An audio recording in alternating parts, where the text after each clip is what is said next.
ঘেবার খেতে হয় খুব ভালো, কিন্তু বানানো কি খুব সহজ? হ্যাঁ, আপনি যদি আমার রেসিপিটা স্টেপ বাই স্টেপ ফলো করবেন তাহলে কিন্তু আপনিও মিনি ঘেবার অতি সহজেই বাড়িতে বানিয়ে নিতে পারবেন। আর এর জন্য আমি নিয়ে নিলাম 2 চামচ মতো ঘি। সেটা কিন্তু বড় চামচেরই নিয়েছি, এটা ঘি দিয়ে তৈরি করলে ভালো হবে। আর এর মধ্যে দিয়ে দিলাম কিছুটা আইস কিউব, দিয়ে মিক্সিতে ভালো করে ব্লেন্ড করে নিতে হবে। ব্লেন্ড করে নেওয়ার পরে দেখবেন আইসের সাথে ঘিটা অনেকটাই জমে যায়। দেখুন ঠিক এইভাবে ঘিগুলো জমে গেছে। বানানো কিন্তু ভীষণই সহজ আছে, একবার আপনারা বাড়িতে বানিয়ে দেখবেন। একবার বানালে বারবার বানাতে ইচ্ছে করবে। আর এমনিতে বাজারে কিন্তু ঘেবারের দাম কিন্তু খুব বেশি হয়, কিন্তু বাড়িতে বানালে কিন্তু সেরকম নয়।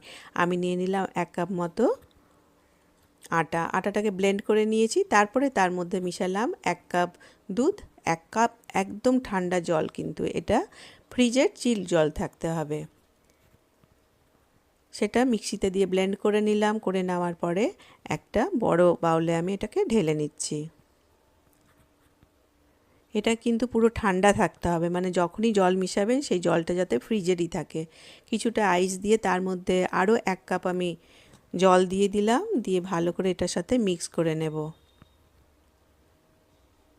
দেখুন ঠিক এইভাবে পাতলা হতে থাকবে, মনে হবে যেন আরও জল দেওয়ার দরকার আছে, তখন আমি কিন্তু আবার এটা ফ্রিজেরই চিল জলটাকে কিন্তু 1 কাপ আরও মিশিয়েছি।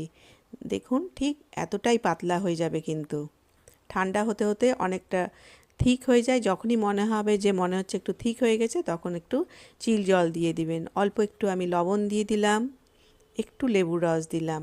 লেবুর রস দিলে এটা ক্রাঞ্চি থাকবে। অন্যদিকে এর জন্য দরকার চিনির চাশনি। 1 কাপ চিনি নিয়েছি, 1 কাপ জল দিয়ে এর সাথে ভালো করে এখন একতার চাশনি যেটা হয় সেটা কিন্তু এখন বানাতে হবে। এখন এটা আমি লো ফ্লেমে দিয়ে চিনি এবং জলটাকে বসিয়ে দিয়েছি, ভালো করে নেড়ে নিলাম। এর মধ্যে একটু এলাচ গুঁড়ো দিয়ে দিয়েছি, এলাচের ফ্লেভারটা খুব ভালো লাগবে। দেখুন অনেকটাই ঘন হয়ে গেছে। হাতে নিয়ে একটু দেখবেন যে একটু চিটচিটে ভাব আছে, তখনই কিন্তু গ্যাসের ফ্লেমটা বন্ধ করে দিতে হবে। অন্যদিকে আমি আপ্পাম প্যান নিয়েছি, তাতে তেল দিয়ে দিয়েছি, রিফাইন অয়েল দিয়েছি। দিয়ে ঠিক এইভাবে খুব বেশি কিন্তু তেলটা গরম থাকতে হবে। এইভাবে চামচের সাহায্যে সেই যে আমি ব্যাটারটা বানিয়ে রেখেছিলাম সেটাকে আমি এর মধ্যে দিতে থাকবো। এটা কিন্তু আমার পুরো হাই ফ্লেমেই দেওয়া আছে। ঠিক অল্প অল্প করে এইভাবে দিতে থাকবেন। আর একটু লম্বা ধরনের চামচই কিন্তু ব্যবহার করলে ভালো হবে, কেন কি এর থেকে তেলটা ভীষণ জোর ছিটকাতে থাকে, যার জন্য খুব সাবধানের সাথে এই ব্যাটারটাকে দিতে হবে। যেহেতু খুব বেশি ঠান্ডা থাকে ব্যাটারটা, যার জন্য পুরো গরম তেলের মধ্যে দিলে এইভাবে জিনিসটা জালিদার তৈরি হয়। তো আপনারা যখন এটা বানাবেন ফার্স্ট টু লাস্ট পর্যন্ত আমার রেসিপিটা যদি ফলো করবেন, তাহলে আপনারও তৈরি হবে পারফেক্ট মিনি ঘেবার। একবার আপনারা বানিয়ে দেখবেন। দেখুন আবার আরেকটু আমি এর মধ্যে দিতে থাকলাম। ঠিক মাঝ বরাবর করে কিন্তু এই ব্যাটারটিকে দিতে হবে, তবেই তৈরি হবে জালিদার। আমার ঘরে আমি বানাতে আমাদের বাচ্চাদের খুব পছন্দ হয়েছে, আর ফার্স্ট টাইম আমি বানিয়েছি, আর ফার্স্ট টাইমে কিন্তু আমার পারফেক্ট হয়েছে। তো আপনারাও যদি এইভাবে বানাবেন তাহলে আপনারও তৈরি হবে কিন্তু পুরো পারফেক্ট। আর ঘেবারের দাম কিন্তু বাজারে অনেকটাই হয়, কিন্তু বানানো কিন্তু অত কঠিন নয় এবং খুব বেশিও কিন্তু খরচা হয় না। ঘেবারটা মাঝে মধ্যে এইভাবে নাড়িয়ে দিতে হবে, আর মাঝখানে একটু এইভাবে হোল করে দিতে হবে। বাকি কয়েকটা আমি তুলে রেখেছি, আর যেগুলো আছে সেগুলোকেও দেখুন এইভাবে ভাজা হয়ে গেছে, মানে একটু গোল্ডেন ব্রাউন হতে সেগুলোকে প্লেটে করে আমি তুলে নিলাম। অন্যদিকে যে আমি চিনি চাশনি বানিয়ে রেখেছি সবগুলোতে একটু একটু করে দিয়ে দেব। আর যেহেতু মিক্সিতে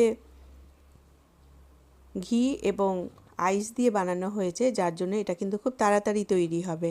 এটা হাতেও কিন্তু আপনি তৈরি করতে পারেন আইস এবং ঘি দিয়ে, সেটা কিন্তু টাইম টেকিংয়ের ব্যাপার। তো খুব তাড়াতাড়ি তৈরি হয়ে যাবে এরকম মিনি ঘেবার। অন্যদিকে আমি একটু আমুল দুধ নিয়েছি, আমুল দুধের মধ্যে একটু নর্মাল দুধ দিয়ে একটু মালাই টাইপের বানিয়ে নিয়েছি।